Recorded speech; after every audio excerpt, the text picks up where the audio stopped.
ওর শাস্তি হবে 5 ওয়াক্ত নামাজ জামাতের সাথে পড়তে হবে ফজর সহ। চাইলে আজকে তোরা অনেক কিছু করতে পারতাম, ভালো হওয়ার একটা সুযোগ দিলাম। এলাকার মানুষ যেন আমার কাছে রিপোর্ট দেয় আগামী 3 মাসের মধ্যে 5 ওয়াক্ত নামাজ জামাতের সাথে পড়তে হবে ফজর সহ। এটা কমপ্লেন আমি খোঁজ রাখবো। কোন পাশের মসজিদকে ইমাম সাহেবকে, ইমামকে, এখানকার ইমাম আছে মসজিদের বিল্লাল, ফজর থেকে শুরু করে এশা 5 ওয়াক্ত নামাজ জামাতের সাথে আদায় করবে টানা 3 মাস। কয় মাস? এর মধ্যে একদিন ফজরের জামাত যদি মসজিদে উপস্থিত না হয়, ওইটা আপনি লেখা রাখবেন। টানা 3 মাস জামাতের সহিত নামাজ আদায় করতে হবে, এটাই তো বাসা। এমনটাই অপরাধের শাস্তি দিচ্ছিলেন বর্তমান সময়ের তরুণদের আইডল এবং এমপিদের এক অনুপ্রেরণার নাম এমপি হানজালা। তিনি ভালোবাসার চাদরে এবং সুশীতল মায়ায় যে শাসন করা যায় সেই নির্বিচ্ছিন্ন এক উদাহরণ রাখলেন তিনি তার এলাকায়, নির্বাচনী এলাকায়। আগের আমাদের গ্রামের ভাষায় একটা কথা বলে, আগের দিন নাইরে নাতি কাবলাই কাবলাই মিড়াই গাইতে। সততার একটা আলাদা এক ধরনের আনন্দ আছে, একটা আলাদা এক ধরনের প্রশান্তি আছে। আসসালামু আলাইকুম। ভিডিওটি যারা এই মুহূর্তে দেখছেন, অনুরোধ করব তাদের সকলকে দয়া করে শেষ পর্যন্ত পুরো ভিডিওটি দেখবেন ধৈর্য সহকারে। খুবই গুরুত্বপূর্ণ একটা বিষয় নিয়ে উপস্থিত হয়েছি আজকে আপনাদের মাঝে। প্রিয় বন্ধুগণ, তরুণ প্রজন্মের এক সাহসী নেতা, সাহসী রাজনৈতিক কর্মী এবং একজন সাহসী সংসদ সদস্য পীরজাদা হানজালা, তিনি একের পর এক চমক দেখাচ্ছে। নির্বাচিত হওয়ার পর থেকে তার এলাকায় নানা ধরনের অপকর্ম এবং অসঙ্গতি দূর করাই বিভিন্ন ধরনের পদক্ষেপ গ্রহণ করেছে ইতিমধ্যে। আপনারা দেখেছেন সংসদে দাঁড়িয়ে পীরজাদা হানজালা একমাত্র ব্যক্তি যিনি বলেছেন রাসূলুল্লাহ সাল্লাল্লাহু আলাইহি সাল্লামকে নিয়ে যারা কটূক্তি করবে তাদেরকে যেন কোনো প্রকার ছাড় দেওয়া না হয়, তাদের জন্য একটা বিশেষ আইন বাস্তবায়ন করার একটা কথা বলেছিলেন। এবং একই সঙ্গে দেশে ইসলামী শাসন ব্যবস্থা কায়েম করার জন্য তিনি বক্তব্য রেখেছিলেন পার্লামেন্টে। প্রিয় দর্শক শ্রোতা মণ্ডলী, তবে এবারে প্রশংসা করাচ্ছে পীরজাদা হানজালা তার একটি ভিডিওর কারণে। ভিডিওটি সামাজিক যোগাযোগ মাধ্যমে ব্যাপক পরিমাণে ছড়িয়ে পড়েছে। সেই ভিডিওতে দেখা যায় যে কোনো একটা ঘটনার সালিশে গিয়ে, কোনো একটা ঘটনার বিচার করতে গিয়ে তিনি বেশ কিছু কথা বলেন। সে কথাগুলো শোনা আমাদের সবার জরুরি। কিভাবে একটি সুন্দর সমাজ গঠন করতে হয়, কিভাবে আসলে সুন্দর একটা পরিবেশ তৈরি করতে হয়, হানজালার এই ভিডিওটা দেখলে বোঝা যাবে। প্রিয় দর্শক, চলুন কথা না বাড়িয়ে পীরজাদা হানজালাকে নিয়ে কেন এত কথা হচ্ছে, কেন দেশব্যাপী তার প্রশংসা চলছে সেটা আমরা দেখি, তারপরে কথা বলি। ওর শাস্তি হবে 5 ওয়াক্ত নামাজ জামাতের সাথে পড়তে হবে ফজর সহ। আপনার মেয়েরে আমি সমাজের সামনে আনি নাই, কারণ আমি কোনো মায়ের ইজ্জত নষ্ট করতে চাই না, আমি আমার কোনো বোনের ইজ্জত নষ্ট করতে চাই না। যে অপরাধ করছে আমি সমাজে আইনা দাঁড় করে দিতে পারতাম, আমি মানা করছি, আমি বলছি না আমি তার আনবো না। আপনার মেয়ের ইজ্জত আমি নষ্ট করি নাই, চাইলে আমি এখানে ওরা দাঁড় করে দিতে পারতাম। মানুষ দেখছেন এখানে ক্যামেরা চলতেছে দুনিয়ার, আমি আমার এই বোনের ইজ্জত আমি এভাবে নষ্ট করবো না। সে ভুল করছে, আমি এটাই বুঝাইতে চাইছি যে প্রকৃতভাবে দ্বিতীয়বার আল্লাহর কসম করে বলতেছি, দ্বিতীয়বার যদি আমি এইরকম আর আরেকটা কথা যদি আমি আপনার মেয়ের নামে আর জীবনে শুনবো, বেটা তরে শুদ্ধ আমি এখান থেকে খেদাই দেবো। কিন্তু করে দিলাম, যদি বউ কন্ট্রোল করতে না পারো, বউ নিয়ে অন্য জায়গায় জায়গা বেটা। আরেকবার যদি আমি দ্বিতীয়বার শুনবো আর মোবাইল চালানো বন্ধ। আজকে যে এই বিচার ব্যবস্থা আমরা দাঁড়িয়েছি, এই বিচার আমরা করলে অনেক কিছু করতে পারি, বললে অনেক কিছু বলতে পারি, কিন্তু আমি চাই ও মন থেকে ভালো হোক। আমি অন্যায় ভাবে আমি আমার ক্ষমতা আছে বলে আমি এখন সব করে ফেলবো, সেটা আমি প্রকৃতভাবে ওর এমন একজন সন্তান দেখতে চাই আগামীতে। আজকে যারা ওর নামে এই বিচার দিছে এবং ও এটা উপলব্ধি করার পরে আমি ওর এরকম সন্তান দেখতে চাই আগামী 3 মাস পরে এলাকার মানুষ গিয়ে বলবে যে ভাই আজকে দেখিও ভালো হয়ে গেছে, 5 ওয়াক্ত নামাজ জামাতের সাথে পড়তেছে, মানুষের সাথে ভালো ব্যবহার করতেছে, ওর পুরো চরিত্র সবকিছু পরিবর্তন হয়েছে। আমি এরকম ওরে দেখতে চাই। মানুষ চাইলে সবকিছু সম্ভব। আমি এই মহিলাটারে দেখতে চাই যে এই মহিলার ভালো হবে, আমার কাছে ক্ষমতা আছে, আমি চাইলে এখন বলতে পারি তালা মাইরা দিয়া কালকে থেকে বাড়িতে আর কেউ থাকতে পারবে না। তাহলে কারো বাপের সামর্থ্য নাই ওর এই বাড়িতে রাখার। আমি যদি বলি বাড়ি তালা মাইরা এই মেয়ে আর ওরা থাকতে পারবে না, কেউ সামর্থ্য আছে ওরা নিয়ে এখন বাড়িতে রাখা? বলেন পারবে কেউ নিয়ে রাখতে? আমি চাইলে সেটা বলতে পারি, আমি চাইলে সেটা করতে পারি। কিন্তু আমার হাতে ক্ষমতা আছে দেখেই যে আমি সেই ক্ষমতার ব্যবহার করব, বিষয়টা এরকম না। সমাজের মানুষের একটা ভুল হবে, সেই ভুলের পরিমাপটা দেখতে হবে যে দ্বিতীয়বার তাকে সুযোগটা দেওয়া যায় কিনা। যখন তাকে দ্বিতীয়বার সুযোগ দেওয়া যাবে না, তখন তার বিষয়ে এরকম কোনো ফয়সালা করতে হবে যেটার বিকল্প আর কোনো রাস্তা থাকবে না। পিঠ দেয়ালে ঠেকে গেছে, এখন এটাই ফয়সালার বাইরে আর কিছু নাই। কিন্তু প্রথমবার আমাদেরকে একবার হলো দেখতে হবে এই মানুষটাকে। সমাজের মানুষরা ভুল করবে, অপরাধ করবে, প্রথম ভুল করার পরেই তাকে প্রথমবার অন্তত একটা সুযোগ তাকে দিতে হবে যে দ্বিতীয়বার সে ভুলটার জীবনে করে কিনা। আমার এই আমলে আমি বলেছি, আল্লাহ আমাকে যতদিন এই আসনে রাখবে, আমি একটা সুন্দর সমাজ দেখতে চাই। সেটা কি আপনারা আমাকে দেখাতে পারবেন ইনশাআল্লাহ? বলেন, দেখাতে পারবেন ইনশাআল্লাহ? ও যে আরে মারছে, মারামারি করছে, যতটুকু ক্ষয়ক্ষতি হয়েছে, যাই হয়েছে, জরিমানা একটা নির্ধারণ করবেন এখানে। এই জরিমানা আপনার দিতে হবে, ঠিক আছে? রাখেন। এই আপনার স্ত্রীটা বলেন, মেয়ে মানুষ বইলা সবসময় খালি সহানুভূতি পায়, কিন্তু এই সহানুভূতি কতদিন সমাজের মানুষ দেখাবে? বলেন আপনি, এই সহানুভূতি কতদিন দেখাবে? নিজের বউরে সামলাইতে না পারলে বউ বাচ্চা নিয়ে সব নিয়ে এলাকা থেকে যাবে।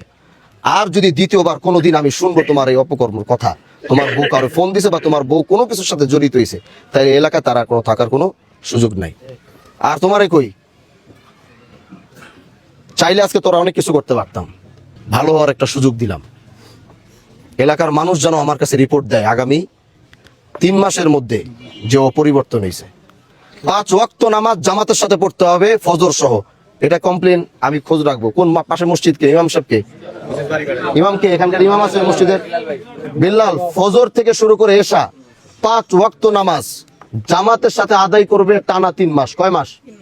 এর মধ্যে একদিন ফজরের জামাত যদি মসজিদে উপস্থিত না হয়, ওইটা আপনি লেখা রাখবেন, মনে থাকবে। কি বলছি, কথা বুঝেন নাই আপনি আমার? হ্যাঁ, ফজর থেকে নিয়ে এশা 5 ওয়াক্ত নামাজ জামাতের সাথে টানা 3 মাস। কয় মাস?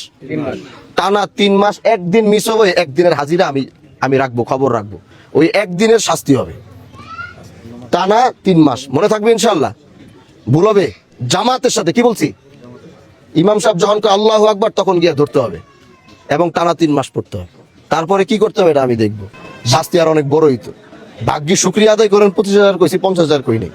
আশেপাশ থেকে আওয়াজ আইছে, আশেপাশ থেকে আওয়াজ আছে 50,000। আমি ওর দিকে তাকিয়ে কইছি 25,000। একটা কথা না, 25,000 কই থেকে কামাই দিব, কইতে কামাই দিব, দিয়ে দিবে। শাস্তি শাস্তির মতো দিতে দেন, সহযোগিতা করবেন না। কথা বুঝাতে পারছি? সহযোগিতা করবেন না, ভুল করছে শাস্তি ওরে পাইতে দেন। এবার ও খাইটটা 25,000 টাকা দিয়ে দিবে, তাহলে গায়ে লাগবে। অপরাধ করার সময় আগামীতে ভুল করলে, আজকে তো 25,000 কইছে, আগামী তো আর এলাকায় থাকতে পারবে না, জরিমানা করবো তখন 1 লাখ, তখন বুঝবো না কেমন লাগে। আর তোমরা, ওরা এই এলাকায়, এই পরিবার, ওরা এখানে থাকবে। আজকের পরে কেউ কোনো ধরনের ওদেরকে চালাইতে পারবে না, কেউ ওদেরকে উস্কাইতে পারবে না, কোনো খারাপ কথা বলতে পারবে না, কোনো ধরনের উল্টাপাল্টা ওদেরকে ইশারা ইঙ্গিত দেওয়া যাবে না। ওরা আগে যেভাবে ছিল, এরা পরিবার যেন এইভাবে থাকতে পারে। ঠিক আছে ইনশাআল্লাহ? জি, ঠিক আছে। আসসালামু আলাইকুম। টানা 3 মাস জামাতের সহিত নামাজ আদায় করতে হবে, এটাই তোমার শাস্তি। এমনটাই অপরাধের শাস্তি দিচ্ছিলেন বর্তমান সময়ের তরুণদের আইডল এবং এমপিদের এক অনুপ্রেরণার নাম এমপি হানজালা। তিনি ভালোবাসার চাদরে এবং সুশীতল মায়ায় যে শাসন করা যায়, সেই নির্বিচ্ছিন্ন এক উদাহরণ রাখলেন তিনি তার এলাকায়, নির্বাচনী এলাকায়। এমনকি যা বাংলাদেশের যে আইন আছে, সেই আইনে হয়তো ইসলামী শরিয়ার যেই শাস্তি হওয়ার কথা, সেই শাস্তি তিনি দিতে পারছেন না, কিন্তু সুকৌশলে তওবার সুযোগ করে দিয়ে যুবককে তিনি নির্দেশনা দিলেন, তুমি টানা 3 মাস জামাতের সহিত নামাজ আদায় করবে। স্পেসিফিকলি তিনি বললেন যে তুমি ফজরের নামাজ জামাতের সহিত আদায় করতেই হবে, এবং সেটা যদি তুমি না করো তাহলে ইমাম সাহেবকে বললেন, এখানে ইমাম সাহেব কে আছেন, এবং তাকে বললেন তুমি তার দিকে খেয়াল রাখবে এবং দেখবে সে ফজরের নামাজ জামাতের সহিত আছে কিনা। অর্থাৎ তিনি পরিকল্পিতভাবে ইমাম সাহেবের মাধ্যমে তাকে বোঝাতে চাইলেন তুমি সুকৌশলে তওবা করো। তওবাকারীকে আল্লাহ তাআলা পছন্দ করেন, এবং একজন ব্যক্তি যখন অপরাধের সাথে জড়ায়, সেই অপরাধকে যেন দীর্ঘায়িত করতে না পারে, তিনি এমন একটা ব্যবস্থা করে দিলেন যখন সে সিজদায় যাবে তখন তার অপরাধ প্রবণতা কমে যাবে। এবং অন্যদেরকেও তিনি কঠিন হুঁশিয়ারি দিলেন এবং প্রমাণ করলেন ভালোবেসেও শাসন করা যায়। একদিকে এমপি হানজালা তিনি উদাহরণ হয়ে আছেন সারা বাংলাদেশের সকল এমপিদের কাছে, অন্যদিকে এমপিরা যেন অপরাধ এবং ত্রাসের রাজ্য কায়েম করায় ব্যস্ত হয়ে গিয়েছে। একদিকে এমপি হানজালা তিনি অপরাধ কমানোর চেষ্টা করছেন, অন্যদিকে অন্য এমপিরা নিজেদের নেতৃত্বে অপরাধ পরিচালনা করছেন। এটাই হচ্ছে দুইজনের পার্থক্য। আপনি যদি সযোগ্য শ্রেষ্ঠ ব্যক্তিকে আপনি দায়িত্ব দেন, তাহলে সেই ব্যক্তিটা আগামীর বাংলাদেশকে শ্রেষ্ঠ এবং সুন্দরতম অধ্যায় তৈরি করার সুযোগ করে দিবে। কিন্তু আপনি যদি এমন ব্যক্তিকে দায়িত্ব দেন যারা নিজেরাই অপরাধের সাথে জড়িত, তাহলে সেই রাষ্ট্র কখনো সঠিক পথ ফিরে পাবে না। এমপি হানজালারা এবং হাসরাত আব্দুল্লাহর মতো এমপি যারা আছে, যারা অক্লান্ত পরিশ্রম করছেন দেশ ও জাতির জন্য, সেই এমপি হানজালার নেতৃত্বে নেতৃত্বে যেন শিবচর পাল্টে যাচ্ছে। এমপি হানজালা শুধু একজন নাম নয়, এবং তিনি একাই যেমন করেছেন তা নয়, তার পূর্বপুরুষরাও ছিল শ্রেষ্ঠত্বের এক অনন্য উদাহরণ। এমপি হানজালার পূর্ব উত্তরসূরিরা, বিশেষ করে হাজী শরীয়তুল্লাহ, যার নেতৃত্বে এই বাংলাদেশের আনাচে কোনাচে ইসলামের সুশীতল ছায়াতলে বয়েছে, সেই পরিবারের সন্তান হিসাবে এমপি হানজালা ইতিমধ্যেই মন জয় করেছে সকলের, হৃদয় জয় করেছে সকলের। এমপি হানজালার নেতৃত্বে পুরো বাংলাদেশের চিত্রের যেন একটা পরিবর্তন ঘটছে। একজন এমপি যখন দেশ ও জাতির কল্যাণে কাজ করে, তখন সে দেশ ও জাতি খুব শীঘ্রই তার সঠিক পথ ফিরে পায়। আমরা বিশ্বাস করি এমপি হানজালা সহ যত এমপি আছে যারা দেশ ও জাতির কল্যাণে কাজ করছে, আল্লাহ তাআলা তাদের প্রত্যেককে রহমত, বরকত এবং শ্রেষ্ঠত্বের চাদরে আবদ্ধ রাখুক, আমিন। মাথায় সাদা পাগড়ি, চোখে সানগ্লাস, এমপি হওয়া সত্ত্বেও তিনি সাধারণ জনগণের মতো রিকশায় ঘুরে বেড়ান। এমনকি সংসদের শপথ বাক্য পাঠ করতেও গিয়েছেন রিকশায় চড়ে। ত্রয়োদশ জাতীয় সংসদ নির্বাচনে আওয়ামী লীগের ৩৫ বছরের দুর্গখ্যাত মাদারীপুর ১ আসনে জয়লাভ করা এই তরুণ তুর্কির নাম পীরজাদা হানজালা। নির্বাচনের আগে ও পরে নানা প্রশংসনীয় ও ব্যতিক্রমী কর্মকাণ্ডের ফলে বর্তমানে তার নাম সকলের মুখে মুখে। কখনো তিনি রাতের আধারে চাঁদাবাজকে পাকড়াও করছেন, কখনো আবার বাসস্ট্যান্ডে গিয়ে অতিরিক্ত ভাড়া আদায় বন্ধ করাচ্ছেন। পীরজাদা হানজালার মাধ্যমে মাদারীপুরের শিবচর আসনের সাধারণ মানুষ যেন তাদের চিরকাঙ্ক্ষিত জনপ্রতিনিধিকে খুঁজে পেয়েছে।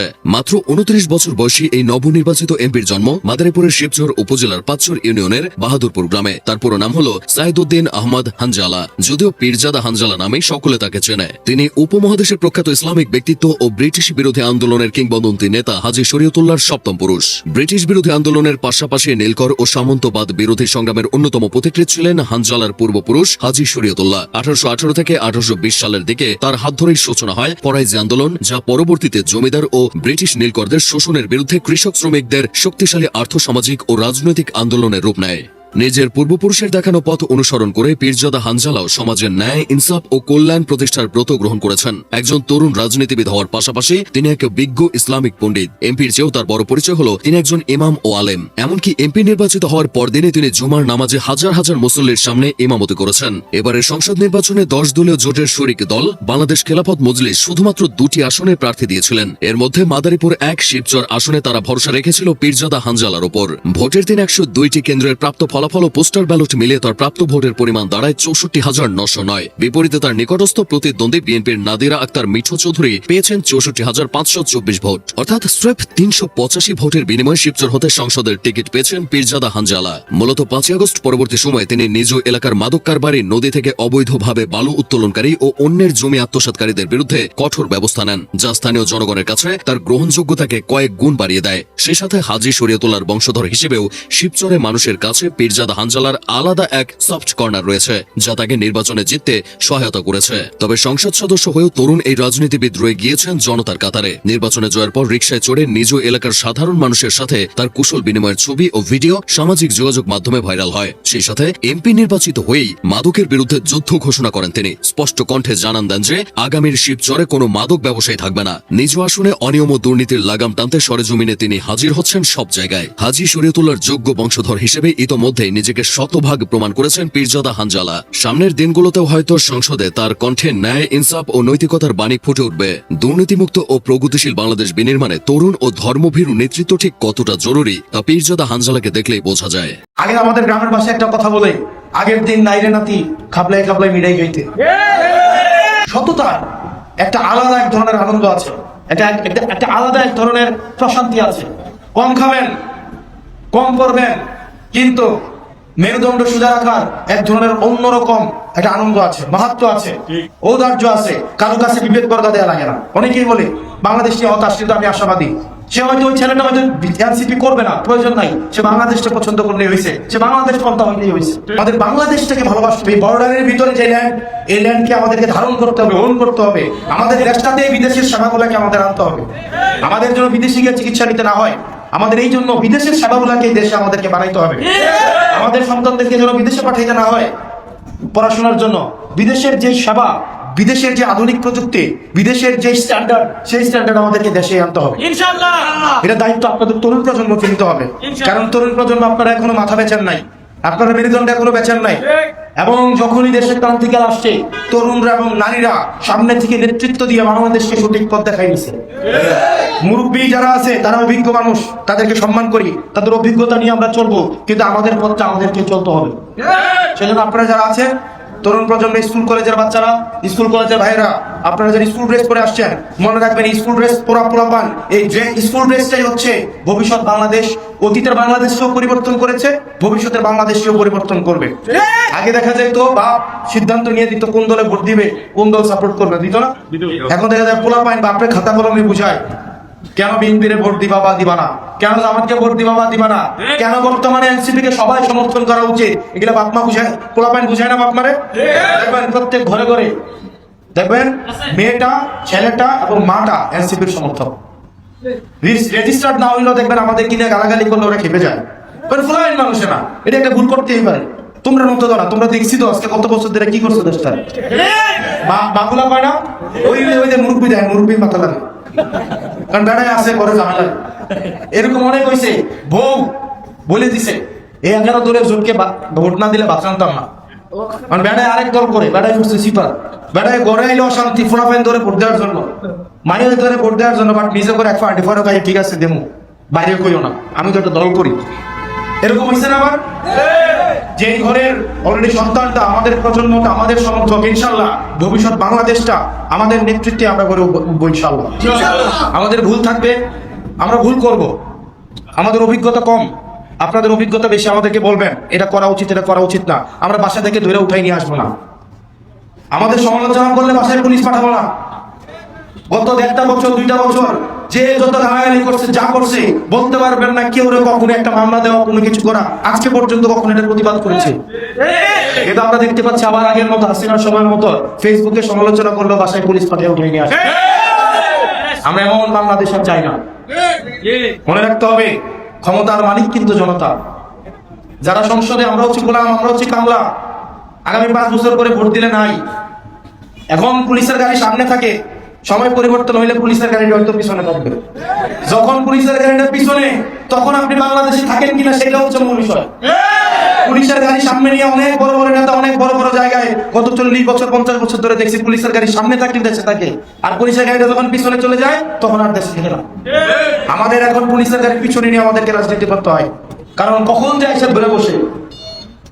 সেজন্য প্রিয় তরুণ প্রজন্ম, দেশটা আমাদের পাল্টাইতে হবে, কারণ বেগমপাড়ায় আমাদের বাড়ি নাই এবং আপনাদের বাড়ি হবে না, আপনারা পারবেন না করতে।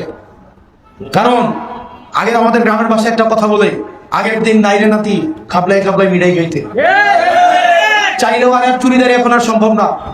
এখন প্রত্যেকটা ঘরে ঘরে সাংবাদিক, প্রত্যেকটা মোবাইল এক একটা সাংবাদিক। চুরি করবেন, মনে রাখবেন আগুন, ভালোবাসা আর দুর্নীতি, এই 3টা জিনিস বুকে আসলে চাপা দিয়ে রাখা যায় না, এটা প্রকাশ পাবে। আপনি দুর্নীতি করেছেন, প্রকাশ পাবে, এবং লানত এই দুনিয়াতেই দেখবেন। আওয়ামী লীগের লানত দুনিয়াতে পাইতেছে না এখন, পাইতেছে না এখন। এমন একটা দল বলে জোরে বলতেও পারে না, লানত, আল্লাহ লানত দুনিয়াতেই দেখাচ্ছে। সেজন্য দুর্নীতি করে লাভ নাই, ছোট মন নিয়ে সমাজে চলতে হয়। দেখবেন দুর্নীতি করে সরকারি অফিসার, অনেক কোটি কোটি টাকার মালিক, পুরান একটা শার্ট পরে ঘুরে এলাকায়, আর বউ বাচ্চারে লুকায় শহরে রাখে, বিদেশে রাখে, আর নিজে একটা পুরান শার্ট পরে এলাকায় ঘুরে মাগরিব রক্ত বাজারে যায়, এলাকার মানুষের সন্দেহ না করে। এমন সিদ্ধতের জীবন দুনিয়াতে আছে কোনো? সততার একটা আলাদা এক ধরনের আনন্দ আছে, এটা একটা আলাদা এক ধরনের প্রশান্তি আছে। কম খাবেন, কম করবেন, কিন্তু মেরুদণ্ড সোজা রাখার এক ধরনের অন্যরকম একটা আনন্দ আছে, মাহাত্ম্য আছে, ঔদার্য আছে, কারো কাছে বিবেক বর্গা দেওয়া লাগে না। সেজন্য এটা তরুণ প্রজন্ম যারা আছে, এই প্রজন্ম দেখবেন এদের আর এই টেনশন নাই যে অনেক টাকা দিয়ে দুর্নীতি করে বড় বড় জমি কিনবে, ফ্ল্যাট কিনবে। ওদের কথা হচ্ছে কি, আমরা সততার সাথে, যোগ্যতার সাথে যতটুকু খাবো, ফ্যামিলি নিয়ে সুন্দর করে একটা সুন্দর প্রেজেন্টেবল লাইফ আমরা লিড করব। একদম আগে দাদার মতো, দাদার বাপের মতো মাইনে মাইনে জমি কিনবো দুর্নীতি করে আর ফ্ল্যাট কিনবো ঢাকা শহরে, এমন চিন্তা এখন বর্তমান প্রজন্মের আর নাই। সেজন্য আমরা আশাবাদী। অনেকেই বলে বাংলাদেশ নিয়ে হতাশ, কিন্তু আমি আশাবাদী। সে হয়তো ওই ছেলেটা হয়তো এনসিপি করবে না, প্রয়োজন নাই, সে বাংলাদেশকে পছন্দ করলেই হয়েছে, সে বাংলাদেশ পন্থা হইলেই হয়েছে, তাকে এনসিপি করার দরকার নাই, সে বাংলাদেশকে ভালোবাসলেই হয়েছে। তার মধ্যে এই চেতনা থাকলে হয়েছে। বিদেশে যে টাকাটা পাঠাইয়া বাংলাদেশ থেকে প্রত্যেক বছর লক্ষ লক্ষ মানুষ বিদেশে চিকিৎসা নিতে যায়, অথচ এই সেবাগুলাই কিন্তু আমরা বাংলাদেশে যদি আমি ইনস্টল করতে পারতাম, তারা দেশেই চিকিৎসা করতো, দেশেই টাকাটা থাকতো। আমাদের বাংলাদেশটাকে ভালোবাসতে হবে। বর্ডারের ভিতরে যে ল্যান্ড, এই ল্যান্ডকে আমাদেরকে ধারণ করতে হবে, ওন করতে হবে। আমাদের যেন বিগেস্ট ড্রিম বিদেশে চলে যাওয়া না হয়। আমাদের উত্তর প্রজন্মকে জবাবদিহিতার আওতায় আনতে হবে। কেন এই তরুণ প্রজন্মের বিগেস্ট ড্রিম হচ্ছে বিদেশে চলে যাওয়া, এটার ব্যর্থতার দায় তাদেরকে নিতে হবে। কারণ আজকে থেকে 30 বছর পরে যদি আমরা এমন একটা বাংলাদেশ গঠন না করতে পারি যেখানে ভবিষ্যৎ প্রজন্ম দেশে না থাকতে চায়, এই দায় কিন্তু আমাদেরকে নিতে হবে। সেজন্য আপনারা যারা আছেন আমাদের এই সংগঠনটাকে বড় করতে আপনারা হেল্প করেন ইনশাআল্লাহ। আমরা একসাথে চাই বাংলাদেশটাকে করতে। কাদা ছোড়াছুড়ি অনেক হয়েছে, এই পন্থা ওই পন্থা, উত্তম পন্থা মধ্যম পন্থা, ডান পন্থা পশ্চিম পন্থা দক্ষিণ পন্থা। বাংলাদেশ মানুষ ছায়া করে বাঁচতে চায়, চাকরির নিরাপত্তা চাই, ব্যবসার নিরাপত্তা চাই, কর্মসংস্থানের নিরাপত্তা চাই, স্বাস্থ্যের নিরাপত্তা চাই, শিক্ষার নিরাপত্তা চাই। পেটে যখন ক্ষুধা থাকে তখন কোনো পন্থা বাসায় এসে ভাত দিয়ে যায় না। সেজন্য একমাত্র পন্থা হচ্ছে পেট পন্থা, একমাত্র পন্থা হচ্ছে পেট পন্থা। ব্যবসায়ীর কাছে জিজ্ঞেস করেন এই ডান পন্থা বাম পন্থা উপর পন্থা নিচ পন্থা এদের ব্যবসা ঠিক রাখে কিনা। একমাত্র পেট পন্থা বাংলাদেশ পন্থা, এর বাইরে আর কোনো পন্থা নাই, আমাদের বাংলাদেশ পন্থা। সেজন্য প্রিয় চট্টগ্রামবাসী, আমরা আপনাদের কাছে বারবার আসবো, আমাদের কি এতটুকু সহায়তা করেন। পয়সার জন্য আসবো না, চান্দার জন্য আসবো না, ধান্দার জন্য আসবো না। কারণ এই চান্দা নিয়া এই সিদ্ধতের জীবন কাটানোর থেকে না খায়া সম্মানের সাথে মরে যাওয়া ভালো। আমাদের একটু সহায়তা করেন। এখানে যে লোকগুলো আছে, এই যে আমাদের রায়হান ভাই, আপনারা ছিলেন তো নাকি কেন্দ্রীয়, এখানে চট্টগ্রামের যারা আছেন আমাদের সেন্ট্রাল মেম্বার, একটু দাঁড়ান তো। এখানে আমাদের রায়হান ভাই আছেন, উনি একদম অনেক আগে থেকেই শুরু থেকেই উনি চট্টগ্রামকে গোছানোর চেষ্টা করতেছে। আমাদের তাহমিদ ভাই আছেন, এই যে আমাদের এই যে এখানে আমাদের চট্টগ্রামের আমাদের যিনি মানে সরকারি দলের সঙ্গে অনেকে দায়িত্ব নিতে চায়, আমরা বিরোধী দল অনেকে গোপন যোগাযোগ হোয়াটসঅ্যাপে করে, হোয়াটসঅ্যাপে ভালো সম্পর্ক, সামনাসামনি বলে ভাতিজা বুঝই তো পরে হোয়াটসঅ্যাপে অনেক অভিনন্দন শুভেচ্ছা, কিন্তু সামনাসামনি দেখা হলে ভাতিজা বুঝই তো। এই ভাতিজা বুঝই তোর সময়ও আমাদের দায়িত্ব যারা নিচ্ছে, এই লোকগুলো আমাদেরকে দায়িত্ব নিচ্ছে চট্টগ্রাম। আমরা জানি সময় আমাদের বিরুদ্ধে, শ্রম আমাদের বিরুদ্ধে, প্রশাসন আমাদের বিরুদ্ধে। পুলিশ এখন উৎসাহিত হয়েও আমাদের পাশে বেশি দুইটা বাড়ি দিবে, কারণ তার পোস্টিং এর দরকার, প্রমোশনের দরকার। আমাদেরকে একটু বাইরে এলে একটু নজরে বেশি আসা যাবে, এটা আমরা বুঝি। প্রশাসন আমাদেরকে অফিসে না ঢুকতে পারলে তারা একটু নজরে আসা যাবে যে সে এনসিপি কে বের করে দিছে, এটা তার একটু পোর্টফোলিও অ্যাড হয়, এটা আমরা বুঝি। এই সময় যারা এনসিপি করতে আসছে যে লোকগুলা, এরা টেন্ডার, এদেরকে চিনে রাখেন, এরা টেন্ডারের জন্য আসে নাই, আসলে সরকারি দল করতো। এরা চাকরির জন্য আসে না, আসলে সরকারি দল করতো। এরা ব্যবসার ভাগের জন্য আসলে এরা সরকারি দল করতো। এরা এই ছুটি নিয়ে ওরা জানে না ভবিষ্যতে কি আছে, এরা এই দলটাকে এই কজন মানুষকে আগায় যেতেছে, এই লোকগুলাকে চিনে রাখেন। দল হোক বড় হোক আর ছোট, বিপদে এদেরকে পাশে পাবেন। প্রশাসনের ভাইরা যারা আছে, এটা তাদের দোষ না, এটা তাদের কাঠামোগত সমস্যা, এটা তাদেরকে বাধ্য করা হয়। পশ্চিম প্রমোশনের সঠিক কোনো নীতিমালা নাই। আমরা চাই পুলিশ প্রশাসনের তাদেরও সুরক্ষা নিরাপত্তা নিশ্চিত হোক, তারা যেন কোনো দলের চামচামি করতে না হয়। পুলিশ প্রশাসনের কোনো দল নাই, সে বিএনপিরও না, জামাতেরও না, এনসিপিরও না, সে কেবলমাত্র বাংলাদেশের সকল মানুষের। পুলিশের কাছে কেউ বিএনপি না, জামাত না, পুলিশের কাছে হয় কেউ হবে অপরাধী, কেউ অপরাধী না, এই দুইটাই পরিচয়। এখন গিয়ে যদি জিজ্ঞেস আপনি সুন্দর করেন, যদি বলে আমি বিএনপি করি, যে ঠিক আছে শেয়ার টাকায় দিয়া সায়ের লোক দুইটা টুস বিস্কুট বেশি, এটা কি আমি কি এই বাংলাদেশ চাই? আমরা এই বাংলাদেশ চাই তো? আমরা চাই পুলিশের সুরক্ষা নিশ্চিত হোক, নিরাপত্তা নিশ্চিত হোক, তার পোস্টিং প্রমোশনের জন্য যেন পয়সা না দিতে হয়, তার যোগ্যতা অনুযায়ী দিয়ে যেন সে পোস্টিং প্রমোশন পায়। প্রশাসনের ভাইরা যারা আছেন, যারা বাংলাদেশটাকে করতে চান, আপনাদের পোস্টিং প্রমোশনের জন্য যেন নেতার সুনজরে আসতে না হয়, নেতার বাসায় যেন বড় বড় রুই মাছ পাঠাইতে না হয়, আপনারা যেন ওই খুলনা থেকে মাছ বাসায় না পাঠাইতে হয়, ভোলা থেকে মাছ বাসায় না পাঠাইতে হয়, চাঁদপুর থেকে যেন মাছ বাসায় না পাঠাইতে হয়। আপনারা দেখতে পারলেন প্রিয় দর্শক শ্রোতা, অভিব্যক্তিটা জানাবেন, আপনাদের ব্যক্তিগত ওপিনিয়নটা কি বলবেন। এই যে সংসদ সদস্য পীরজাদা হানজালা, তিনি তার এলাকায় মাদারীপুর 1 আসনের যে সংসদ সদস্য পীরজাদা সাইদুদ্দিন আহমেদ হানজালা সাহেবের বক্তব্য আপনারা শুনলেন। তিনি শাস্তি হিসেবে কি দিলেন দেখেছেন তো? 5 ওয়াক্ত নামাজ পড়তে হবে। এবং কত সুন্দর চিন্তা চেতনা, কত ধরনের মানে সমাধান তিনি দেখিয়েছেন, আসলেই প্রশংসা করার মতো তিনি কাজ করেছেন। একটি সুন্দর সমাজ গঠন আমাদের প্রত্যেকের ব্যক্তিগত ও সামাজিক সচেতনতা আর ওপর নির্ভরশীল। আগামীর প্রজন্মের জন্য একটি স্থিতিশীল সমাজ রেখে যাওয়া আমাদের নৈতিক দায়িত্ব। প্রিয় দর্শক শ্রোতা মণ্ডলী, পীরজাদা হানজালার ভিডিওটি ভালো লেগে থাকলে শেয়ার করার অনুরোধ জানাচ্ছি। আমাদের চ্যানেলে নতুন হয়ে থাকলে চ্যানেলটি সাবস্ক্রাইব করে পাশে থাকার জন্য আপনাদের কাছে রিকোয়েস্ট করব। আল্লাহ হাফিজ।